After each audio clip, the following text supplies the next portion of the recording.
नमस्कार, आप देख रहे हैं टीवी9 डिजिटल। मैं हूं आपके साथ प्रीति रघुनंदन। बीजेपी ने पश्चिम बंगाल में नई सरकार के शपथ ग्रहण के लिए गुरुदेव रविंद्रनाथ टैगोर जयंती का दिन चुना है। दिलचस्प बात है कि अंग्रेजी कैलेंडर में गुरुदेव के जन्म की तारीख 7 मई है, लेकिन बंगाली पंचांग के मुताबिक जयंती 9 मई को है। आप जानते हैं कि टैगोर जयंती पर क्यों और कैसे पैदा हुआ है कंफ्यूजन, और क्या है सही तारीख। दरअसल पश्चिम बंगाल में बीजेपी ने शपथ ग्रहण के लिए 9 मई का दिन यूं ही नहीं चुना है। बंगाली पंचांग के मुताबिक इस दिन बैसाख का 25वां दिन है और इसी दिन पूरा बंगाल गुरुदेव रविंद्रनाथ टैगोर की जयंती मनाता है। दुनिया में गुरुदेव के समर्थक 7 मई को जयंती मनाते हैं। क्योंकि गुरुदेव रविंद्रनाथ बंगाल की सांस्कृतिक धरोहर है, इसीलिए बीजेपी ने लोगों की भावनाओं से जुड़ने की एक और कोशिश की है। गुरुदेव के प्रति सम्मान भी है। पश्चिम बंगाल में नई सरकार के गठन के बहाने आपको बताते हैं कि जब गुरुदेव रविंद्रनाथ टैगोर का जन्म 7 मई को हुआ था, तो फिर 25 बैसाख यानी बैसाख के 25वें दिन को टैगोर जयंती क्यों मनाई जाती है। आखिर 3 दिन तक उनकी जयंती मनाने के पीछे तर्क क्या है।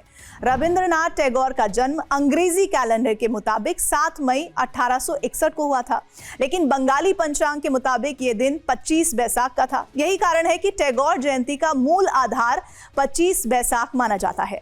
बहुत से लोग यही सवाल पूछते हैं कि अगर जन्म 7 मई को हुआ था तो फिर 25 बैसाख को क्यों मनाते हैं।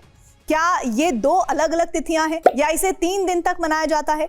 इन सवालों का जवाब कैलेंडर की समझ में छिपा हुआ है। दरअसल भारत में लंबे समय तक लोग स्थानीय पंचांगों का प्रयोग करते थे। बंगाल में बंगाली कैलेंडर था या बंगाब्द शब्द था। दूसरी ओर दुनिया में और सरकारी रिकॉर्ड में ग्रेगोरियन कैलेंडर यानी अंग्रेजी तारीखें इस्तेमाल होती आ रही हैं।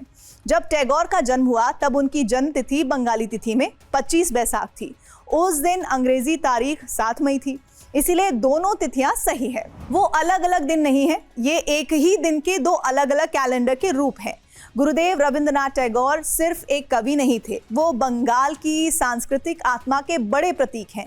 उनकी कविता, गीत, कहानी, नाटक और विचार बंगाली जीवन से गहराई से जुड़े हैं। इसी वजह से उनकी जयंती को बंगाल में सिर्फ अंग्रेजी तारीख से नहीं देखा जाता। लोग उसे बंगाली परंपरा के अनुसार याद करना पसंद करते हैं और इसीलिए 25 बैसाख को विशेष महत्व मिला है। जैसे कई भारतीय पर्व चंद्र या सौर पंचांग के अनुसार मनाए जाते हैं, वैसे ही टैगोर जयंती भी बंगाली तिथि के आधार पर मनाई जाती है। 7 मई का महत्व कम नहीं है। ये टैगोर की जन्मतिथि का अंग्रेजी रूप है। राष्ट्रीय और अंतर्राष्ट्रीय स्तर पर कई जगह 7 मई का उल्लेख किया जाता है। स्कूलों, लेखों, समाचारों और सरकारी दस्तावेजों में अक्सर यही तारीख दिखाई देती है। क्योंकि अंग्रेजी कैलेंडर आज सबसे ज्यादा प्रचलन में है, लेकिन बंगाल में खासकर सांस्कृतिक कार्यक्रमों में लोग 25 बैसाख को ही असली जयंती मानते हैं। और इसीलिए ये कहना गलत नहीं होगा कि 7 मई ऐतिहासिक तारीख है और 25 बैसाख सांस्कृतिक तिथि है। और यही बात लोगों को सबसे ज्यादा उलझाती है। कारण यह है कि बंगाली कैलेंडर और ग्रेगोरियन कैलेंडर एक जैसे नहीं चलते, दोनों की गणना का तरीका अलग है। इस वजह से हर साल 25 बैसाख की अंग्रेजी तारीख थोड़ी बदल सकती है। कभी ये 7 मई के आसपास पड़ती है, कभी 8 मई या कुछ जगहों पर 9 मई के आसपास भी दिख सकती है।